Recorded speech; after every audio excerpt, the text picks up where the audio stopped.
What's up, everybody? Jason from Jason's Exotic Reptiles back at you. Another week, another video. Today we're going to dive into the last and final Burmese python clutch of the year.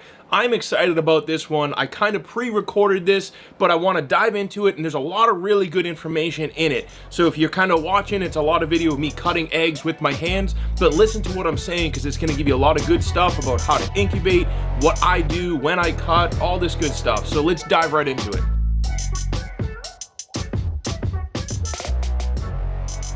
We have some Burmese python eggs here, and some of them, as you can see, are starting to hatch out. I did actually cut a few, and I said, know what, let me stop for a minute and maybe do a video for you guys, because this is my actual last and final Burmese python clutch of the year.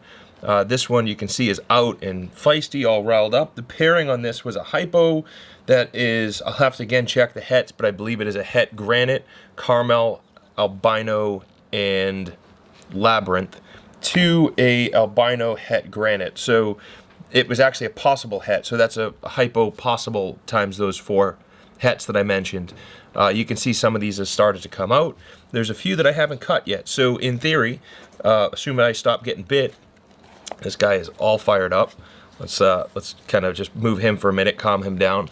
But really pretty normal Burmese python. What you see, this pattern here, I don't want him to get glove in his mouth, but this pattern, sometimes, I forget what they refer to it as, but it'll come to me hopefully by the end of the video, shatter or something like that. That is typical Het Granite patterning. So I'm pretty sure that this is a Het Granite just based on her pattern. You can't really do it reliably. I would never sell it as a 100% het, but I would potentially, if somebody said, I really want you to pick what could be a het out of the litter or out of the clutch, this is one of them. Now, Burmese pythons as babies, they're always pretty nippy. Generally always pretty nippy. There's the occasional one-off, but they calm down quickly over time. Their bites don't really hurt. Honestly, it's not even breaking through my glove here. But let's cut a few of these without me getting bit by this guy. I might even move him so I don't stress him out like crazy, or her. But we do have a mix so far of Hypos. So there's a Hypo there. Let me move him. So be right back. Now we're back, and I'm not getting bit. But we'll show what's come out so far. We got some really pretty Hypos in here. Really nice looking. Then we also have another Hypo here. So let's kind of separate these Hypos. Another Hypo. This was the egg that the normal just came out of. Another Hypo there. Normal, normal, normal, normal, and another normal. We got this guy in the corner. It's a normal. So it doesn't look like, so far at least, that the one that I had is proven out to be Het Granite yet, because I haven't seen any granites. But that doesn't mean that it's not there. I did a het to het, and out of 20 babies, I only got 1 albino. So sometimes the hets just don't prove. I did say in one of my previous videos I didn't like the scissors, but now that I've been using them, I do like them more. There's another. I mean, that's a ideal Het Granite pattern. I don't know if the camera will pick that up. Maybe we'll do another look once these are all out. But that's the ideal Het Granite pattern. So let's cut these left. It was a really good clutch of eggs. These were laid on 6/27, and it is now September 4th. I'm not sure when this video will go up, likely on the weekend, so sometime early September. But, so that's about a 60-something day incubation period, which is about right. So I incubate my Burmese python eggs. If you guys have watched my other videos, I incubate them at 88 degrees. And if you incubate them cooler, it takes generally a little bit longer. If you incubate them warmer, it will usually happen quicker. And I actually had a question the other day of, why wouldn't you just incubate them warmer so they come out faster? There's other risks associated with that. You could kill the egg. So I find 88 degrees to be the perfect temperature that gives you the best yield for babies, that doesn't put them in jeopardy. So this one's actually looking a little nasty. It looks kinked. Let's see if I can get the camera to not focus on my hand. But as soon as I cut the egg fluid was different looking, and then I can feel the spine in here is all kinked. So we'll see what happens to this baby. I don't like to pull them out of the egg. I do like to at least help them cut their egg from the sac, and I actually just just had a clutch where I thought it said 6:30 and it's for the date, so June 30th, and it actually said 5:30, and they all started hatching, but the eggs did get leathery. So the exact reason why we cut the eggs is why it can happen. So the eggs got leathery, and a few of them broke their egg tooth, and they did drown in the egg fluid. So I always recommend to at least wait until some of them come out before you cut, but I do like to cut once that happens. Another really pretty hypo in there. These hypos have been beautiful. I do think the het albino in the hypo makes a big difference. That tends to lighten them up a little bit. And it's come up as a question in the past from people who have said, you know, why is this snake more expensive than the other one next to it on the website? So when I price things on my website, first I need to let them shed to see what they're going to look like. And then once they've all shed, this guy needs a little bit more, but it looks nice and healthy. No granite, but it's got a nice het granite pattern. Sometimes it is because I know what the snake will develop and look like as an adult, so I'm somewhat grading them of, yeah, they're all hypos, but this one's going to look better than the other, at least in my opinion. It depends on what you're going for.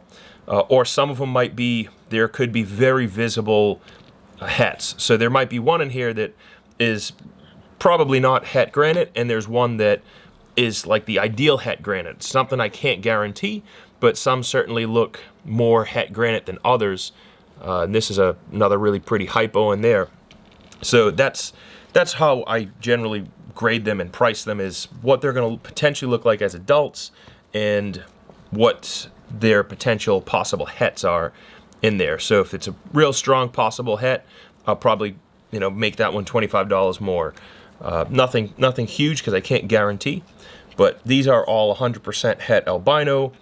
I guess possible het granite, possible het labyrinth, and I believe Carmel or green. I'll have to double check it, but really pretty stuff. I'm very happy with this clutch overall. Burmese pythons seem to always do well for me. This year's have been really doing nice, and just some very, very pretty babies. Another question I got is, why is it so bloody? So on the inside of this egg, it's filled with blood vessels, and they're just all to the inside wall, like this is right here. So when you cut the egg, that breaks the blood vessels.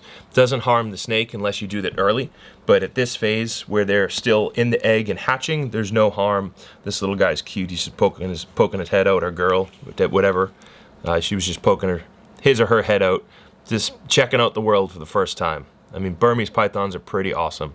I love my boas, but I like my Burms too. It's a couple days later. Now everything is out of the egg. You can see we have some really pretty stuff in here. Even these normals are beautiful. I'm going to kind of get some close-ups on this as they're biting my elbow in this. But some really pretty hypos. I believe, again, let me just check the label. These are all 100% het albino. Het albino really tends to brighten the hypos up really nicely. Like that's just a gorgeous looking animal. There was also a set of twins, which I thought was pretty cool in here. I didn't notice it in the egg until after, and they all started coming out. So usually I'll cut them, and then they'll all start coming out of their egg. But the twins were very small, and I kind of said those look like too small compared to the other ones. I don't know if I can find them again, but they're definitely tiny. There's one right there. See how small that one is compared to the one next to it? I'm not sure if you guys can check that on with the camera. Maybe I'll put the camera down and I'll pull them out so you can see them. But they were much smaller than the others. I counted the eggs, and there were more babies than there were eggs. So clearly the two small ones were twins. Really pretty stuff. Very, very happy with this clutch here. I'm not sure how successful I'm going to be at showing this, but this is a full-size baby Burmese python. And then this is the twin that was in this hand. There is another one in there, but I just figured I would show the two side by side. I only have two hands and only have so much camera room to show this, but you can see full-size Burmese python. Let me see if I can ravel this guy up a little bit. And here is the twin. So much, much smaller than the full-size. and I thought that was pretty cool. We're back. I hope you guys enjoyed that video and you got to see some cool stuff. I thought the twins were pretty cool myself. Drop a link in the, or drop a comment in the comment section below. Let me know which snake was your favorite, what was your favorite part of the video, and keep giving me those video ideas. I am reading your comments. I respond to everyone, or at least read everyone. It's getting a little overwhelming to respond to them all, but I'm definitely reading them, and where I can provide some input, I'm typing in and jumping into the comments. So please, again, continue to subscribe, like, and share these videos. It helps YouTube, helps my channel grow, and ultimately that allows me to make more videos for you guys. If you are not already, go check out my Patreon page. If that's something you're interested in, check it out. It's awesome. We're building a little community in there, and I have some different tiers ranging from a lower, $3 a month, thank you for doing what you do, all the way up to, I think it's $120 or $300 a month. There's 2 tiers where it's one-on-one sessions. You and I will get on video calls and we'll walk through, your breeding season, any questions you have, husbandry. That, in my opinion, is geared more towards people who are breeders and they really want to kickstart their breeding projects. You're going to get that one-on-one time with me, but it can be for anything. It can be if you just have general questions.